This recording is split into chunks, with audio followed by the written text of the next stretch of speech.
Yeah, so let me give you the snapshot of what Amanda just shared. Christmas Eve, yes. New Year's, no. And so just as far as coming in person goes, we've got room at 7. There's like 1,100 people pre-registered right now across the 4 services. I'm pretty excited about that. Actually, today's about celebration. So let's just get in the mood. We've got like 1,100 people registered across the gatherings. You're so good at that. Hey, but here's why that's exciting, because this is a chance for us to come together as a community and celebrate like this benchmark moment in the life of the Christian tradition, which is actually in the life of so many of us that have encountered the goodness of Jesus Christ. It's that God makes all things new, and Christmas Eve is a cultural moment. Across this country, we do public tree lighting, we get gifts, the stockings get hung, but we want to come together and we want to spend some time reflecting on and celebrating who Jesus is. And that's open for all. So here's the ask, and Amanda kind of hit at this. If you're currently registered for one of those first 3 services, so last week there were 250 of you in here. That's a good problem to have. We put 90 more chairs in, so you can feel that now. There's a little more room today. Christmas Eve, we'll put even more chairs in. And it's just this opportunity that like God's doing something in the lives of our community and in our lives, and we're gathering together. But if you're at one of those first 3 services and you can opt for the 7 o'clock, you can do that. You don't have like all plans around it. We would ask that you would consider making room for the guest, because those registrations are just people who've like heard us talk about it over and over and over. And there might be a reality that some folks got a mailer, which our mailer was much more tasteful this year, wasn't it? For those of you who got our Christmas mailer last year, those who got a mailer are like, oh, I'm going to go to a Christmas Eve service. And they're going to show up and there's not even going to be an empty seat. So if you look at that, if you move from the earlier services to the 7, just go register and then we'll remove you off the old one, okay? Remember, these aren't tickets. They don't guarantee seats, they don't guarantee parking, it's just our reality. If your strategy is I'm gonna come like 45 minutes early to make sure please don't, because the parking lot will be full with people who are currently in the service, all right? That's our dynamic. Now we're excited about this because this is what we're about. We want to inspire each other to follow Jesus and deepen our faith and relationship with him. And Christmas Eve is one of those moments we really put it together for a larger community across 4 services. Last year I got actual footage of the staff and volunteer team after the Christmas Eve services.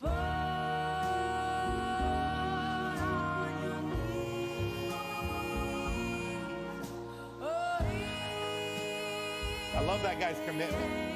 That was me, right there. Yeah, some of you saw that unfold right in front of you last year. So we're all in. We're so excited about this. I'm going to pray right now for our Christmas Eve services, for our guests, for those who might come in. And here's what always strikes me. There's going to be somebody, and that might be you here today, somebody who says, I'm all out of hope. I just can't cycle up anymore. I don't know where else to find it. I'm not sure about Jesus or all of this Christmas stuff, but I'm gonna go to church. It's gonna happen all across Treasure Valley. People are gonna wander in to a Christmas Eve service, and we wanna make sure that person doesn't have to go, well, there's nowhere to park. Maybe that's the universe telling me, you know what? There's no hope for you. Like you gave it a shot, right? And look what happens. So we want to do everything we can to make sure we have room. Would you join me in praying right now? Father, we thank you for the celebration of Christmas, that it just turns so much of our attention up to the belief that all things can be new. We pray for across Treasure Valley, all the churches gathering on Saturday night, Sunday morning, Sunday night, that there would be just this rich celebration and this reminder that Emmanuel, God with us, God has come to make all things new. Would you, I don't know how it works, but multiply chairs or shrink hips or whatever you have to do to fit as many of us as possible in here. I heard a couple amens when I was like, shrink hips. Some of you are like, yes, let's get this. That would have been me, actually. So we are in this series called The Gift. And Katie kicked off the series just essentially saying, look, dark and light is part of the season. Yes, it's festive. It's also painful. And then so we've spent the last 2 weeks getting up to today saying, so what are 3 disciplines? I'm calling them gifts, but really they're probably practices or habits. What are three exercises we could put into our spiritual life and our human experience that would prepare us to live in this dark and this light space? So week 1 was anticipation. It was this idea of like, let's learn how to hold the difficulty of the world with the hope that God makes all things new. Let's anticipate. Week 2 is preparation. You don't want to miss the moment because you were just kind of hoping it would all come together at the end. let's prepare. Let's pull back some of the things we're focused on. Let's prepare to have an encounter with God. If that's a possibility, we don't want to miss it. And then this week, we're going to get into a quality that maybe you think about like celebrating. We're going to talk about celebration. So you might be like, I get that. Like, you turn a certain age and you celebrate, or maybe you don't, depending on what age you're turning. Or you if you're a parent, you celebrate all these milestones with your kids. You might have a work anniversary. Maybe you celebrate that with retirement. All right, but I want to ask you a question as we kick things off. Would someone who knows you say you celebrate well? Whatever, like, kind of loosely defined celebration. Now, here's the rules, okay? Last service, I created a lot of tension between couples. You don't get to turn and be like, yep, like this is the moment. Thank you, Carlos. You missed this. That's not the, actually, email me later and let's sit down as the three of us and talk about that. All right, don't get in the car later and do it. Right now, you're just asking this kind of innocuous with someone who knows you say you celebrate well. So turn. If you're sitting alone, it's even great. You don't know that person. You can just turn to them and go, hey, are you a good celebrator? Kind of wondering, okay? You get 1 minute to talk about it. And we're going to be back and we're going to jump into this gift, okay?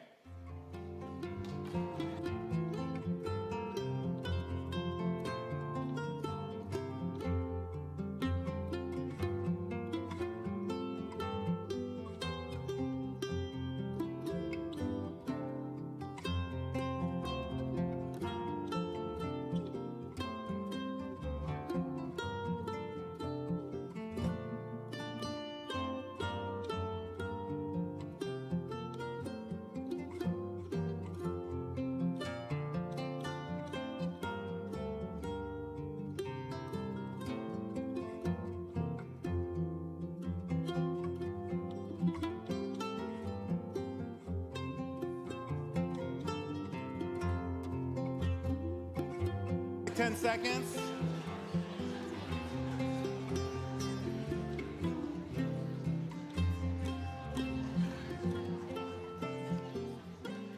So this, we're just gonna kind of walk down a conversation about celebration. I realized after the first service, I don't really give a definition of what I mean by celebration, so I'm just gonna keep that open-handed. I think we all can have a working way we think about like something that produces joy, something that brings anticipation in our lives. But I was looking into like the power of celebration in the human experience this week, and I said, like, what are the benefits of it? Things came up like it boosts mental health. It can strengthen your social bonds, like being a good celebrator. Celebrating moments in the good and the difficult times can strengthen social bonds. It can create positive memories. We need those because your brain has a proclivity towards making up negative memories. So we need to create positive memories. It can relieve stress. It can enhance motivation. So if you're feeling unmotivated, isn't it interesting that part of the way out of that could be a discipline or a practice of celebration? It can increase your overall outlook, cultivates meaningful traditions, builds culture, and leads to an increase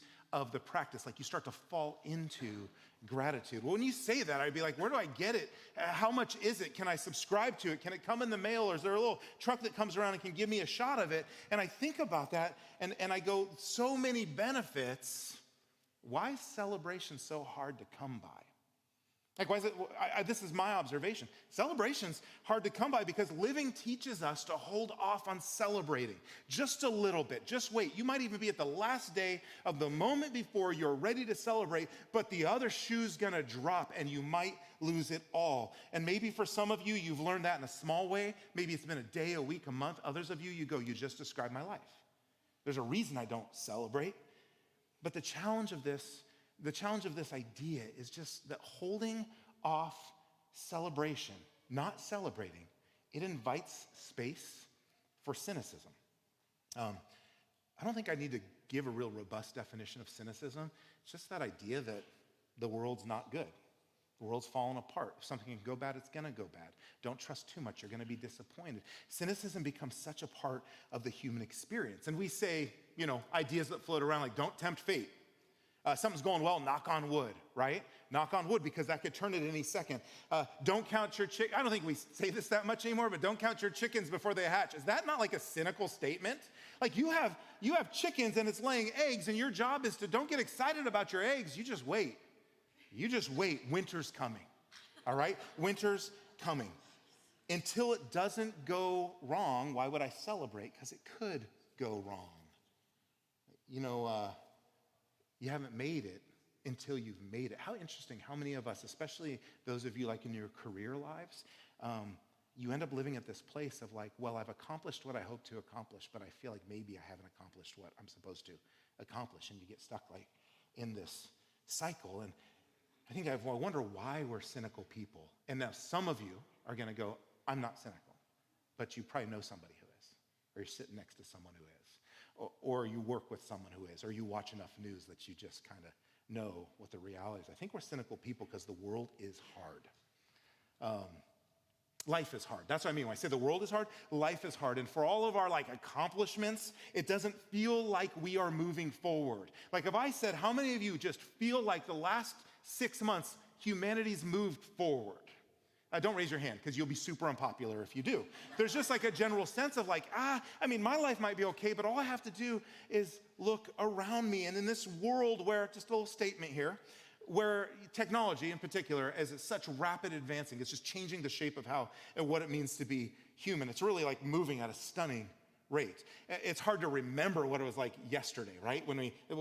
How the world's changing. And there's no shortage of people, influencers, advising us on how to travel great, how to relationship great, how to look great, how to work great, how to quit great, how to on and on and on. There's no shortage of that. It's an influencer economy telling us how to live amazing lives. So we have more technology and opportunity, and we have more output of how to thrive in life going on. And we still face a bunch of problems. We, as people, still live under the heavy weight of depression. And it doesn't always seem to be tied to the quality of your life, like what you have or don't have, or what relationships you have or don't have. There's folks out there that say, my life is great, but I'm not. It's just something, right? So we live under the rate of depression. Here's what always fascinates me. I've lived in Southeast Boise for almost 4 years now. The zip codes that make up Southeast Boise lead like type zip codes around the nation in opioid addiction. We are more likely to struggle with opioid addiction than our common neighbors in similar cities and similar zip codes. There's a general sense of feeling empty. There's broken relationships, there's loneliness, there's what feels like the increased violence around us. And if I stop right there, I go, man, you are such a bummer. Like, you bring us here for Christmas Eve. You say, hey, let's make room at the Christmas Eve service. And you spend 5 minutes telling us how much everything is horrible. And so what I want to do when I think about this is just kind of process. So we become just a little, or maybe a lot, cynical. Right? And the challenge for us, and hear this isn't going to show up on the screen in any way. Cynicism is a threat disguised as a gift. It has introduced itself into culture as like just a normal way to communicate your expectations. Cynicism is actually a threat disguised as a gift. It is an imposter. And the way to expose it in your daily life until you have nothing left to offer cynicism and it finds somewhere else to go, is to practice. I'm going to say practice the gift of celebration. So we talked about anticipation 3 weeks ago. We talked about preparation last week. We talked about celebration today. And if you want, just like write those 3 down. If you tune everything else out, spend 2024 looking at those 3 words and asking yourself, are they at all in my DNA? Or do I have a different set of things I operate on? I'm not talking about optimism either. We talked about that with anticipation. We are talking about being able to face the brutal reality of life and yet to hold on to hope that the last thing that we've encountered is not the final thing. So to look at this gift, we're going to jump into a story that Jesus tells when he's partying with someone. And keep in mind, Jesus celebrates a lot with people. The stories of Matthew, Mark, Luke, and John, the narratives of the life of Jesus, his adult life, his birth and his adult life, they tell us about his teaching. They tell us about his friends and how he called people to himself. They tell us about where it happened. Often it was at someone's house over a meal. And here's who was there. Super religious people and like non-religious people. Wealthy people and poor people. People who knew they were well and people who knew they weren't. Like the parties Jesus threw or the parties Jesus attended or the guests he brought with him, there's no paradigm for them. People didn't know how to wrap their heads around them. And at those parties, sometimes things like this happen. So they're having a dinner, they're celebrating. In Luke chapter 14, we meet this fascinating guy. We learn one line from him. Look what he says. When one of those at the table with him heard this, so we don't know who this is, but someone's at the table with Jesus at one of these celebrations, at one of these parties where there's this mixed group of humanity. And he said to Jesus, blessed is the one who will eat at the feast in the kingdom of God. Blessed is the one who will eat at the feast in the kingdom of God. This guy's basically like hitting recline on his lazy boy. I don't know if that's still a thing, but when I grew up, it was. Like my stepdad came home, sat in that thing, hit recline, and his workday was done till the next day, right? So this guy's saying, this is so good. Looking around, look what Jesus does, because Jesus always said he had come to introduce the kingdom of God. So this guy's not making some like eternal statement about heaven in this moment. He's simply saying, when Jesus shows up, and if you're at the table with him, blessed is the one who gets to eat there. I get this sense from this guy that he's like, I'm starting to understand that in a world where Rome has total authority over everything in our lives, and there's no imagery that better demonstrates that than the public crucifixion of political dissidents and criminals. In that world, in a world where food was often scarce and famine was right around the corner, in a world where most of your children did not make it into adulthood, this guy sits at the table with Jesus and goes, it's really good to be invited to a party where Jesus is. Jesus grabs the moment. He's like, thank you for the softball you just tossed. So here's what he does. He tells a story. He says, a certain man was preparing a great banquet, and he invited many guests. And I picture everyone being like, oh yeah, this is the story, right? And at the time of the banquet, he sent his servant to tell those who had been invited, come, for everything is now ready. And they're like, yes, Jesus, that's what we're experiencing right now. And then as he often does, he's like, watch the turn. Watch the turn. But they all alike began to make excuses. The first said, I just bought a field. I must go and see it. Please excuse me. Some of you, most of you are like, what? Some of you are like, I don't know, have you seen the fields? They're really nice, okay? I don't know like how this one leads out. But the next one, another said, I just bought 5 yoke of oxen. I'm on my way to try them out. Please excuse me. And you can picture everybody listening going, what? We're at the celebration with you right now. Who wouldn't come? The third one makes a little more sense. Still another said, I just got married, so I can't come. That's a pretty significant event. Like, hey, you want to come to my house for dinner? I just got married. Okay, we should have synced that up a little better. So here's what unfolds, and that story goes on. And actually Jesus says, so he sends his servants back out, and they invite like everybody who wasn't invited.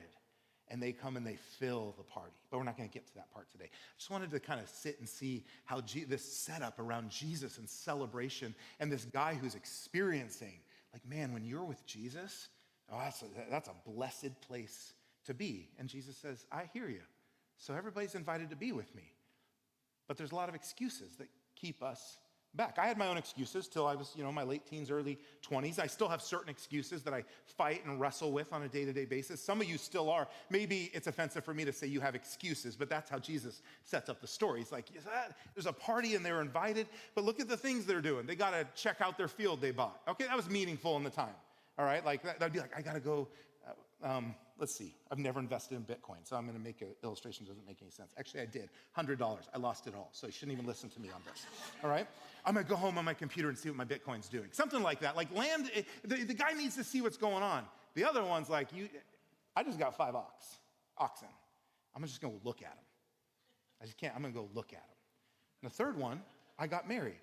And I was thinking about this. Like, the guy's sitting at the table with the one who melts away all the division and the angst and the cynicism and the hopelessness, and he feels it, and he's like, this is the place to be.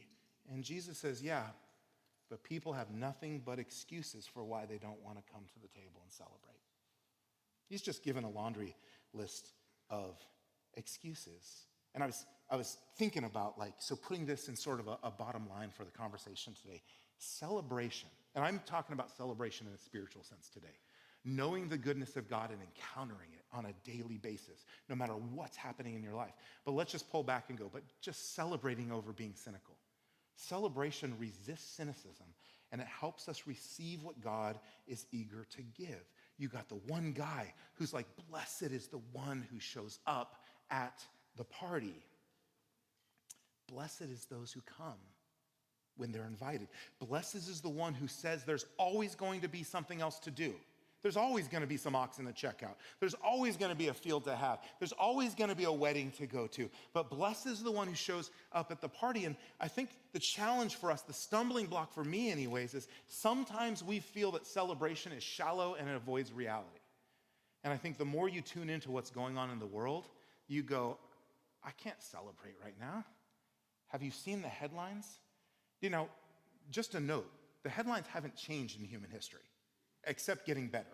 I mean that on a global sense of human flourishing, but they're still horrible. But have you seen the headlines?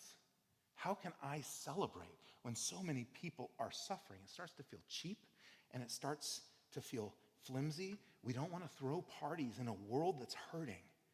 So what do we do with this tension between like the pain and the celebration? And I think the Bible is a story of celebration. If you go from Genesis to Revelation and you do the difficult work of developing the discipline of reading and understanding, and you stay really humble the whole time in that process, what you find is a story of that Jesus is God in this vulnerable flesh, and he's born into a world where young boys under the age of 2 are killed by the sword at the whim of a provincial governor, right? That's the world that Jesus enters into. Katie introduced that to us at the start of this. Like, that's ugly and that's hard. That is not a world that you celebrate in. And within a few short years of Jesus' entrance into the world of God in human form, Emmanuel, God with us. That's the name he's given. He's kneeling in a garden full of olive trees. It's called the Garden of Gethsemane. He's kneeling in that garden on the eve where one of his closest friends, we know him historically as Judas, one of his closest friends will kiss him as a sign of indication that this is the one you are to arrest. And he'll be dragged off, he'll be beaten, he will hang on the very cross that reminds us that you should not celebrate. And in that place, it's really interesting, in that garden, with that path laid out before him, Jesus weeps. The scriptures tell us that he's sweating and he's groaning and he's wrestling. And he says, God, the Father, if there's another way to put people back right, let's do that. And then he says, but not what I want. Not health and well-being and upward mobility and financial satisfaction. I don't know if that's what Jesus wanted, but that would be the type of things that we would feel like would bring stability to our lives with good community and relationships around us. Not what I want, but your will be done. And then he was taken to the cross, brutally murdered and buried dead, right? But the whole thing hinges on this event, this moment of the resurrection. The thing that establishes the Christian belief and experience. This room's full of people who actually believe that death is not the final thing. Here's how the scriptures, the Bible describes all that moment. It says, for the joy set before him, he endured the Roman cross, the cynical sign of shame. He endured it, made a public spectacle out of it, and took something grotesque and ugly and made it something beautiful. That's how, for the joy set before him, he endured the cross, scorning its shame. And so we see, even in the darkest moments where you shouldn't celebrate, apparently Jesus had a spring in his step to say, I am making all things new. And I think we have to be a people. And I sometimes bifurcate. If Eastwind is your church home, I'm like speaking directly to you about what our culture and ethos is. If you're a guest today or you're in town to see family or you just wandered in, this is still good news. Like this idea of living and operating. We have to be a people who are determined to celebrate even while we don't move away from the struggle. We have to throw the party even though we don't feel ready for the celebration, even though we're not sure that if it will look like we're just burying our heads in the sand and ignoring the world around us. And we know we have the tension and we have the celebration. You know which one usually gets dropped in the human experience? Celebration. We go, well, I want to thank God for his goodness, but have you seen the world? Have you been in my shoes? Have you been in their shoes? Have you seen this? Have you experienced that? And so if we're going to drop one, celebration's just the easy one to go. And I think celebration is a discipline we're called to nurture. You'll find in the Christian life, discipline shows up over and over and over and over. And I think our expectation should be, like a robust, celebrating, anticipating, preparing Christian life that works in any culture, in any space, in any epoch in history, that thing is a discipline. It's not just a good idea or a good feeling. It takes more work than anything else you will do, but it's the best work you will do. The beauty about it is it's given to you freely. But because you and I are who we are, it still takes the discipline to say, I am going to be a celebrator. I am going to nurture that. Author John Tyson has been kind of behind this series, some of the ideas. He's really influenced me as a pastor this last year. He says celebration is godly defiance in a world full of doubt. And I think that's just a great way to say it. Like, the world's full of doubt. My world's full of doubt. Celebration is that discipline that presses on the doubt and doesn't give it a free room and board. So every time we choose to celebrate, right? My conviction is we proclaim that God is good even though we can't always see it. We declare hope that Jesus made certain that sickness and dying and loneliness and isolation and evil and violence and disparity and inequality, we make this declaration that they don't have the final word. We make a statement about our belief that God is dealing with our sin and the brokenness in the world. He's not creating it. I can remember sitting in the parking lot of a church, and there was this young adult who had a really difficult background, and he was being asked by a lawyer and church leaders to never set foot in the church again. And there were actually some good reasons for this. But it's still, I couldn't wrap my head around it. I'm like, wait, like, what did the church do before lawyers and church leaders and contracts? But this is the world we're in, and you have to make good decisions. We sat in a parking lot, and he's like, there's no way God's in this. And I'm like, dude, I'm sorry, that is a foolish thing to say. You have no idea what God's going to do with this. I wasn't talking about him. I was talking about my own experience. There's so many things I'd been through that I could have said, there's no way God is in this. But over time, I started to go, what if that was the very thing God was working in and through me to produce the openness of heart, to discover and begin to celebrate who he is? This guy went in, he signed the document, his life just eroded for 2 years. And we were talking the other day, Instagram, we found each other, we were just messaging. He's got a couple beautiful little kids and this really stable, rich, like healthy marriage. And he said, that was such a gift. So I hated it. I wanted to punch you in the face. He goes, but I didn't. And now I can see the gift that was. And that's just kind of how spirituality works, like a life of faith works. You don't always know. You don't always see. And that is not a platitude. That is deep living, that there are people in this room. Some of you who might go, oh, what a Christian platitude. I go, get the story from people around you who would say, actually, I was in the pit of hell. And I hung on to God. And what he is producing or what I'm anticipating will come, I don't even know, but the expectation is building in me. And so God breaks into our hatred and our strife with love, with restoration, with hope. And we celebrate Christmas year after year. And we sing about peace on earth, and we'll put lights out. And even those who are some of us very sad, we still put some lights out, or we go to light. Well, all right, that's kind of nice. But what's behind all of that is we're actually celebrating something happened. Jesus Christ arrived, baby in a manger, virgin birth, wildly frightening and violent first few years, grew into a man and announced himself to the world. And so I want to take you through what I realize now is probably a disservice about the scope of Scripture, but I just want to give you a beginning, middle, end highlight of how the Bible is a book of celebration. Here's what I mean by that. Celebration is built into the framework of creation because it's a story of what God is doing to restore people. That's what the story of the Bible is. It's a unified story about God reconciling people. Above all, that's the title I would give it. Celebration is built into the framework. And here's what I mean by that. So if you go to the very early stages of who are people, what's the problem of the world, where they come from, all that, you find in Genesis 1:31. Listen to, now none of it says, and they celebrated, but you can hear the celebratory language. God saw all that he had made, and it was very good. That's a celebration phrase. It's very good. It was very good, and there was evening and there was morning, the sixth day. When the maker makes, his outcome is he goes, oh, this whole thing, we're going to mark it with goodness. Now let's jump way ahead. all right, to the story of Job. It happens, it's placed later in the Bible, but it's one of the most ancient books of the Bible. Let's jump way ahead to the story of Job, and you just get this line. It's a question. The morning stars sang together, and all the angels shouted for joy. This is a moment where this man Job, who has endured, according to that scripture story, more hardship and difficulty than anybody. It says, where were you, God? The scripture has the fairness to include a man who says, where were you? It'd be better if I was dead, he says, right? And in that moment, God comes to him at the close of the book, and he says, Job, here's the thing. Your perspective's wrong. We talked about this a couple months back. He said, number one, I have no obligation to answer you. How arrogant for you to think that you can demand of me an explanation. But I am going to get down on my knees with you because I love you, and I'm going to give you an explanation of who I am and who you are.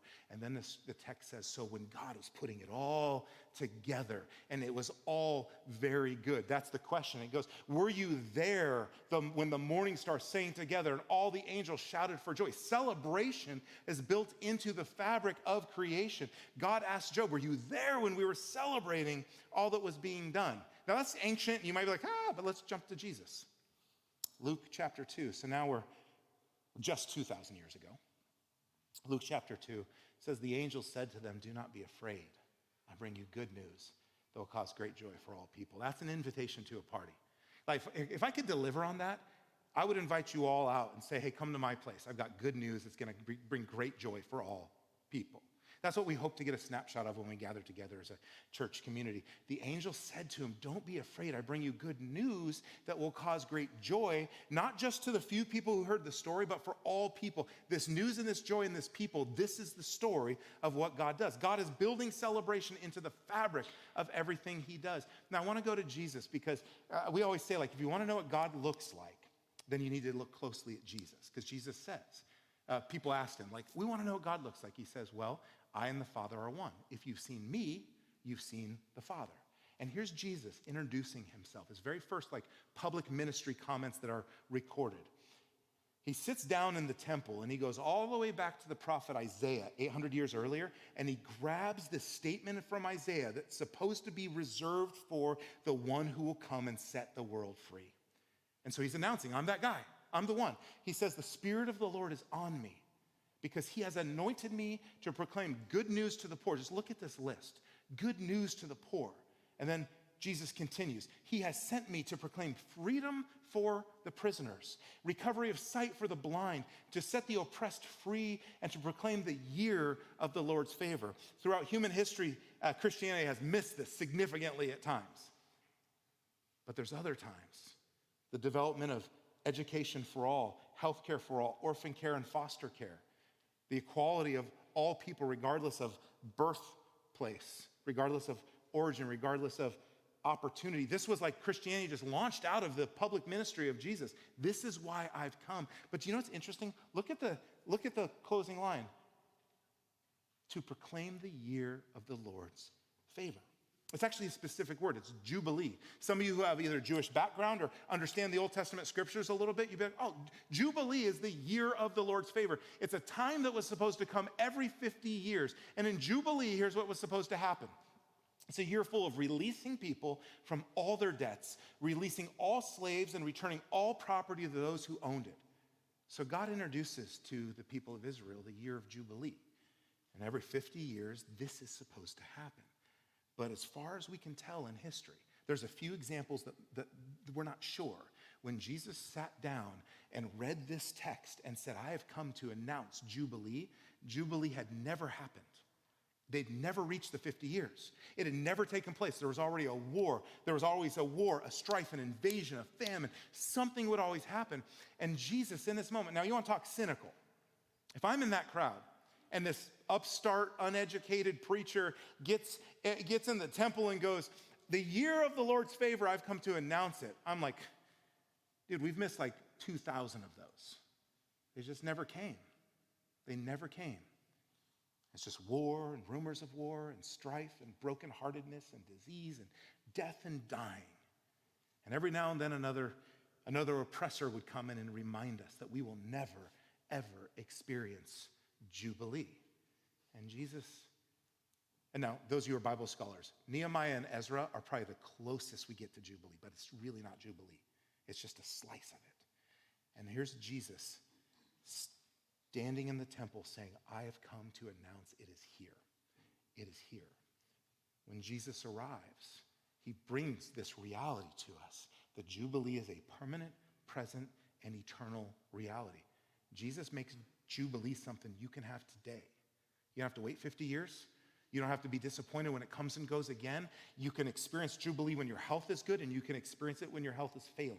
You can have Jubilee when you feel isolated and lonely, and you can have it when you feel like you're the king or the queen of the world, because it's centered on who Jesus is, and it's this joyous celebration of what God is doing to restore people. And Jesus says, I am what God is doing to restore people. And Christmas, a lot of people celebrate that idea.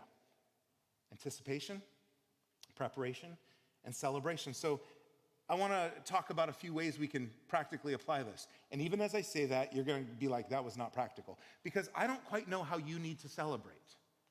I just know that you do. And so the first thing I say is we need to find individual rhythms of celebration so that we can experience Jubilee. Now remember, if you even feel like, yeah, right, don't let cynicism stay rent-free. Push against it. Acknowledge that maybe parasitically, it has co-opted your system and it's feeding off of you. And Jesus is saying, I have come to sever the ties. But to sever the ties, you're going to practice new disciplines. It's not going to be this magical thing. It's going to be a daily rhythm and a daily grind. When I think one of the things that comes to mind when I think of individual rhythms of celebration is sobriety. We have a lot of folks in recovery communities in this church. And they teach me so much, and over my life they have. And I come from a family marked by a lot of addiction and not marked by a lot of sobriety. And the reality of Jubilee is you can be so many days sober, and then you can fall back into your addiction. And you're invited to start again. Day one, we're going to celebrate. Day two, if you were to grab some folks, and you might be in that community, and you say, how do you celebrate after you've failed time and time again? How am I supposed to celebrate that? I think that the recovery community has a gift to teach those of us not in it, has a gift to teach us that we should all be in it, and we should all approach each day as the first day of our sobriety. Today, I am free again. Today's the day of Jubilee. Property's been returned, slaves have been set free, debts have been wiped away. Individual rhythms of celebration. You know, I'm at that age where Facebook was like the social media platform. I still love getting the daily memories of what I was doing like 10 years ago. I love to pop those open and be like, well, 10 years ago, I was hanging out with this person here, and I'll think of how I see God's goodness in that, and I'll shoot them a text or call them and be like, hey, and I'll give them a screenshot. This is what we were doing. Like, God's been at work in our lives. We're going to celebrate that. I even think, like, I was looking through my Spotify 2023 Wrapped, and I was going, there's something in this that says about the kind of year I've been through. It tells me about, like, where I need, D's sitting down there. D, like, if he was giving Slade a bath, it was like country music. If he was working out, it was rap. I saw your Wrapped, right? You're like you just go back and you go, oh man, I was giving my little baby boy a bath this year because our family's growing. That's what your Spotify Wrapped tells you. Isn't that interesting? It doesn't just tell you your music. It tells you where your heart was. I have a friend who's a pastor, and they're in a church. They do a lot of funerals, a lot of memorials, and every time they're done, they go get ice cream. Because they say the last thing's not the final thing. There's still room for ice cream until the final thing, which is the resurrection from the dead. And then recently, they had to bury their mom. And after that funeral of burying their mom, the whole family went out for ice cream. It's an individual rhythm of celebration. We're not going to just let life dictate what we do. Anniversaries of your faith. If you've been baptized and you remember when it was, put it in your phone, and when it's coming up, start talking about it to people. Be like, hey, my baptism's coming up. I was made new. I made an outward expression of an interchange. They might look at you and be like, you know how hard the world is, and you're celebrating something as simple as a baptism? Oh, no. Let me tell you how much Jesus has made the world better by rescuing me and transforming me into his likeness. Like, I am a better person. I bring more hope, more joy, more beauty. I want to celebrate my baptism. Find individual rhythms of baptism, but not just individual of celebration, but also find shared rhythms of celebration. This is why I love gathering as a church so much. I mean, it's kind of a weird plug for the guy who works at the church to say the church is great and you should come to it. But it's why I love, like this is my rhythm. Sunday, I wake up and I come and there's a spring in my step because I get to be with you and we get to explore God together. It's not always pretty or beautiful, and we have conversations in the hallway and after the week, and God's working in our lives and they're also full of pain. But that gathering is a shared rhythm of celebration. We as a community celebrate baptisms. About once a month is a shared rhythm of celebration. Last week, if you were here, you were like, we missed our lunch appointment. That went so long. And we had baptisms happening over here, and the kids were in lining the place, and we sing, I ran out that grave, because we have a shared ritual and rhythm of how we celebrate. Our Christmas Eve celebrations, that life group parties. A lot of life groups have been meeting and wrapping up and celebrating what God's doing in their lives. They have this ritual, they have this rhythm. Shared rhythm of celebration. I've got a friend who's trying to teach me about how to give toasts, because I don't know how. I was at a party with him, and at that party, he's like, hold on, I gotta make a toast. I'm like, who makes toast randomly at parties, right? And the whole room turns. Actually, I'm just gonna point it out. It's Brett Robinson, so everybody knows. He's right up here. And everybody turns, and Brett's like, a toast to my friend. And he begins to speak, and I feel like everyone's holding back emotion, and they're like, this is beautiful. And Brett is someone who sees the value in this shared rhythm of celebration. So the next party I was at, I was like, oh, I'm gonna make a toast. And everyone looked at me, and I'm like, thanks for having us here tonight. And that's all I had, because it's a discipline, it's a rhythm, it's a practice. We as a community, a way we celebrate as a community, I believe. It's the boxes you see in the hallway, the 500 gifts wrapped out there. Every Christmas rolls around, and this community and our neighbors and our local schools come together, and we say to the Wilder School District, about an hour outside of town, we say, hey, let's celebrate Christmas together. Last year we had their superintendent come visit us, and I believe is this beautiful picture of celebrating together. A lot of celebration in community looks like serving together. You don't even know you're celebrating. You don't even realize you're at the party till you're done wrapping all the gifts and you're tired and you can't believe what you just did, and you look around and you go, this is a party. I actually have a note I want to read for you. A couple weeks ago, one of our partners, Chrysalis House. It's a home in the community for women coming out of incarceration and battling addiction. Often their kids have been taken away, and I promise you this, Marcia alludes to this, the director of Chrysalis. She says, most of these folks have never had a good Christmas. There's a reason that their life has gotten to this place. They didn't have Christmas gifts for the ladies. So one of our Eastwind community reached out and said, what could we do? And what we did, you just showed up. You practiced serving as a rhythm of celebration. And this is what Marcia says. The word I have for what happened is wow. It's hard to express our gratitude to you for coming to our rescue this Christmas. It was mentioned that we had not been asked by any churches what we needed for our residents this Christmas, and word went out to Eastwind. In a matter of days, a car filled to the brim pulled up to our campus. Thank you for your prayers, your love, and giving hearts to our residents. It's very important to us that the women have a wonderful Christmas. Memories of past Christmases are not positive, and many have not been in a loving environment where giving was a pleasure and an expression of love. So not only do they learn who Jesus is, but why he came. Because of you, we'll be able to give the residents a Christmas to remember filled with wonderful memories.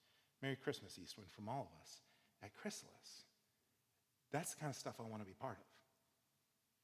That's the kind of rhythm and celebration I want to do. I want us to wrap our hands together and go, who did we serve next? What did that look like?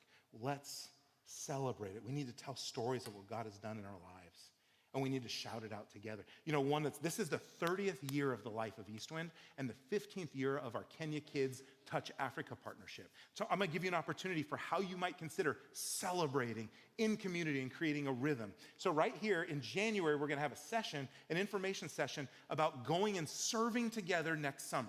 Now, serving across Children's VBS, that's Vacation Bible School, youth outreach, sponsorship visits. If you sponsor one of the TASEP kids through Kenya Kids sponsorships, when we were here 2 weeks ago, over 20 kids got sponsored. I was so proud of this community to show up for this next semester. And then community development. There's a team of local religious community leaders, folks on the ground who are all working together to help Gitani Village thrive and flourish. This is a chance, so January 21st, a chance to get together and learn more about how that could become part of a ritual and rhythm of celebration through service. You can snag this QR code if you'd like, or you can go to eastwind.life, which is where all this stuff is. Just go there, click events, and you'll see this. But the 21st is one other way we can practice 15 years of rhythm and celebration of partnership with Touch Africa Child Education Program. 30 years of history in the life of the church this spring. Things like so much of what happens comes from that rhythm and that ritual. I wanted to be super practical there. I also wanted you to know this was coming and be like, yes, I want to learn more. I think what I'm trying to say is this. I'm going to go back to John Tyson. I want to read something he says to you. We need to be known as those who know how to celebrate and party. Those whose instincts of joy, who seize the moments and mark redemption, who order desserts, raise glasses high, create space for sharing the work of God, and root it all in his goodness, the discipline of celebration, what we can be known for. You know what? We can also be known for something else. We're all known for something. That's the thing. There's no option to not be known for something. We're all going to be known for something. So let's be known as a people who resist cynicism by celebrating, because celebration resists cynicism. And celebration makes us ready to receive the good gifts God has for us. So I was thinking about, okay, good gifts. Well, the whole Christmas story is really captured in the book of Isaiah, which again takes place 800 years before the birth of Jesus. And then Jesus lives this all out. Luke chapter 4 is where he announces who he is. I want to go back to Isaiah and end with what these good gifts are. This is a paraphrase from me, but take a look at is this worth celebrating? Maybe that's the question I'd have for you. Good news to the poor, comfort for the brokenhearted, freedom for the stuck and addicted, and release for prisoners caught up in darkness. But he doesn't stop there. He goes on. God comes to provide for those who grieve, to give beauty in the place of ashes, joy where there has been mourning, clothes made for celebration instead of despair. Do you know when you went to a party in Jesus' day, if the king threw a party or a wealthy landowner threw a party, you came in whatever you had, and when you showed up, they put party clothes on you. They're like, all right, everyone's got their party clothes. Let's celebrate. Clothes made for celebration instead of despair. We are a display, a tangible representation of the goodness of God. So just give you a moment to reflect on that. It's on the big screen. You can probably read it there. Take a moment, and our choir is going to sing a closing song for us. This Christmas, could the gift of celebration look like making this a little more tangible in your life? And if it becomes more tangible in your life, it will be more tangible in the lives of those around you.